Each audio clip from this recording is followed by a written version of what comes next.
தமிழக சட்டமன்ற தேர்தல் 2026 முடிவுகள் மாநில அரசியல்ல வரலாற்று சிறப்புமிக்க மாற்றத்தை ஏற்படுத்தியிருக்கு.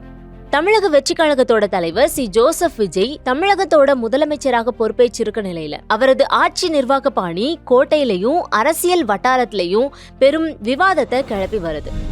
குறிப்பா விஜயோட தற்போதைய நிர்வாக முறை ஒடிசா மாநிலத்தோட முன்னாள் முதலமைச்சர் நவீன் பட்நாயக்கோட 24 ஆண்டு கால ஆட்சியை அப்படியே பிரதிபலிப்பதாக அரசியல் விமர்சகர்கள் சுட்டிக்காட்டுறாங்க. ஒடிசால நவீன் பட்நாயக் தன்னோட நீண்ட ஆட்சி காலத்துல அமைச்சர்களுக்கு பதிலாக IAS மற்றும் IPS அதிகாரிகளுக்கு அதீத முக்கியத்துவம் அளிச்சாரு. திறமையான அதிகார வர்க்கத்தோட முடிவுகளையே அவர் பெரிதும் நம்பினாரு. இதே பாதையை தமிழக முதலமைச்சர் விஜயும் தேர்ந்தெடுத்துள்ளதாக தெரியுது. ஆட்சி பொறுப்பேற்ற சில நாட்கள்லேயே சட்டம் ஒழுங்கு மற்றும் போதைப் பொருள் ஒழிப்பு உள்ளிட்ட முக்கிய துறைகள்ல திறமையான அதிகாரிகளை கொண்ட தனிப்படை அமைப்பதாக விஜய் அறிவிச்சாரு. அமைச்சர்களோட அரசியல் தலையீட்டை குறைச்சு திட்டங்களை செயல்படுத்துறதுலயும் கொள்கை முடிவுகள்லையும் IAS IPS அதிகாரிகளுக்கு முழு சுதந்திரமும் அதிகாரமும் வழங்கப்பட்டு வருது. இந்த அணுகுமுறை நிர்வாகத்துல வெளிப்படைத்தன்மை, வேகம் மற்றும் ஊழல் ஒழிப்பை உறுதி செய்யும் என்று ஆதரவாளர்கள் பாராட்டுறாங்க. ஆனா மக்களால தேர்ந்தெடுக்கப்பட்ட பிரதிநிதிகளை விட அதிகார வர்க்கத்தோட ஆதிக்கம் அதிகரிக்குதா அப்படிங்கிற கேள்வி ஆளும் கட்சியினருக்குள்ளேயே முணுமுணுப்பை ஏற்படுத்தி இருக்கு. திராவிட அரசியலோட பாரம்பரியத்தை கொண்ட தமிழகத்துல இத்தகைய அதிகாரத்துவ முதன்மை மாடல் நீண்ட காலம் நிலைத்து நிற்குமா அப்படிங்கிறது பெரும் கேள்வியாக இருக்கு. ஒடிசால நவீன் பட்நாயக் தன்னோட IAS அதிகாரி VK பாண்டியனை முன்னிறுத்தி 5T என்ற நிர்வாக மாடலை நடத்தினாரு. கிட்டத்தட்ட அதே பாணியில தமிழகத்திலையும் தற்போதைய முதலமைச்சர் விஜய் தனக்கு நம்பிக்கையான நேர்மையான சில உயர் அதிகாரிகளை மட்டுமே கோட்டையோட முக்கிய முடிவுகளை எடுக்கிற முக்கியமான குழுவாக மாத்திருக்காரு. அமைச்சர்களோட பரிந்துரைகளை தாண்டி உளவுத்துறை மற்றும் தலைமை செயலக அதிகாரிகள் கொடுக்கிற ரகசிய அறிக்கைகளின் அடிப்படையிலேயே மாவட்ட வாரியான அதிரடி நடவடிக்கைகள் பாயுது. இது கட்சி நிர்வாகிகளை விட அதிகாரிகளை பவர்ஃபுல்லா மாத்திருக்கு. திமுக ஆட்சியில டெல்லியோட சமூக நீதி மற்றும் மாநில உரிமை பிரச்சனைகள்ல கடுமையான மோதல் நிலவுச்சு. ஆனா முதலமைச்சர் விஜய் மத்திய பாஜக அரசோட தேவையற்ற மோதல்களை தவிர்த்துட்டு மென்மையான அணுகுமுறையை கடைபிடித்து வராரு. நவீன் பட்நாயக் ஒடிசாவோட வளர்ச்சி திட்டங்களுக்காக மத்திய அரசோட நடுநிலை அல்லது ஆதரவு நிலைப்பாட்டை எடுத்தது போலவே விஜயும் வியூக அமைதி என்ற உத்தியை பின்பற்றுவதாக சொல்லப்படுது.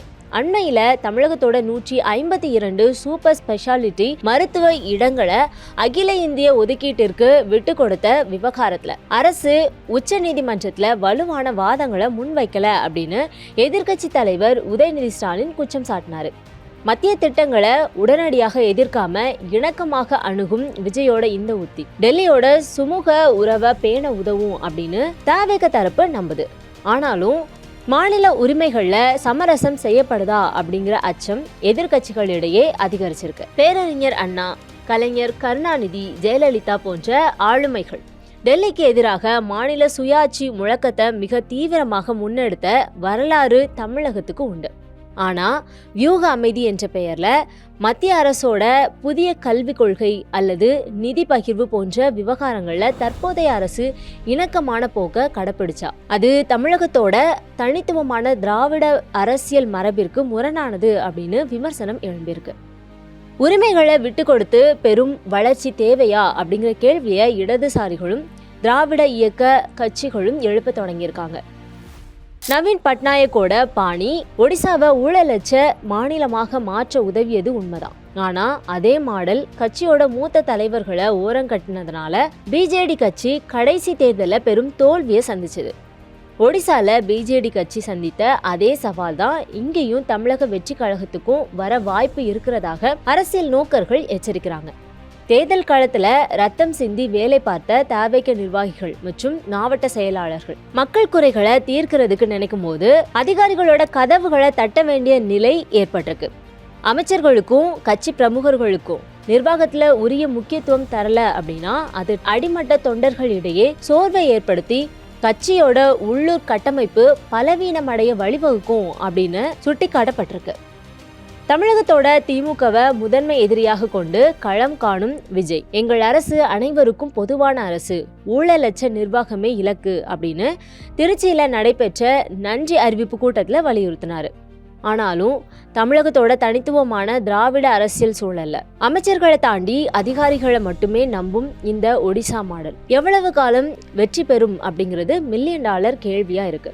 மத்திய அரசோட இணக்கம், அதிகார வர்க்கத்துக்கு முக்கியத்துவம் என விஜய் கையில எடுத்திருக்கிற சைலண்ட் ஆபரேஷன் பாணி தமிழகத்தை வளர்ச்சி பாதையில அழைத்து செல்லுமா அல்லது அவருக்கு அரசியல் பின்னடைவை ஏற்படுத்துமா அப்படிங்கிறத நேரம் தான் பதில் சொல்லணும். நிர்வாக திறமையா, அரசியல் பின்னடைவா, காலத்தோட கைகள்ல விஜயோட புதிய அத்தியாயம் இருக்கு. தமிழக அரசியல் களம் எப்பவுமே உணர்ச்சி பூர்வமான கொள்கைகளுக்கும் மேடை முழக்கங்களுக்கும் முக்கியத்துவம் கொடுத்து வந்த ஒரு தளம். அங்க சத்தமில்லாத அதிகாரத்துவ நிர்வாகத்தையும் டெல்லியுடனான இணக்கமான போக்கையும் ஒரு புதிய உத்தியாக முதலமைச்சர் விஜய் கையில் எடுத்திருக்கிறது ஒரு மிகப்பெரிய அரசியல் சூதாட்டம் அப்படின்னு தான் பார்க்கப்படுது. ஒரு பக்கம் கோட்டையோட கோப்புகள் வேகம் எடுக்கிறதும், லஞ்ச ஊழலற்ற வெளிப்படையான நிர்வாக முறை உருவாவதும் சாமானிய மக்களுக்கு நம்பிக்கையை தரலாம். ஆனா இன்னொரு பக்கம் திராவிட மண்ணோட ஆழமான அரசியல் வேர்களையும் தங்களோட சொந்த கட்சி தொண்டர்களோட உணர்வுகளையும் புறம் தள்ளிட்டு எந்த ஒரு அரசும் இங்க நீண்ட காலம் நிலைத்திருக்க முடியாது அப்படிங்கறதுதான் கடந்த கால வரலாறு காட்டுற உண்மை.